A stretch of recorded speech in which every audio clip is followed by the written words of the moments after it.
Hey everyone, and welcome back to another video. And in this video, I'm going to show you how to connect Spotify with your PS5. Now, this video is going to be particularly useful for individuals. Let's say that you want to start playing Spotify music onto your PS5. How do you actually connect both of them together?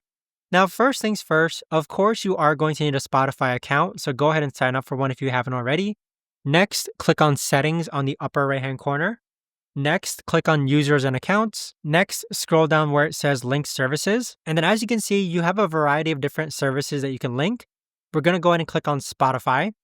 And so once you click on Spotify, what it's going to look like is that it's going to give you a website or a QR code. And then once you scan that QR code, you just want to go ahead and enter the right-hand side code. But there you have it, guys. That right there is the best and easiest way that I know of to actually go ahead and connect Spotify with your PS5. If you guys know of a better, easier way to actually do this, let me know in the comments down below. I would love to know. Thanks so much for watching, everyone, and I'll see you guys all in the next video.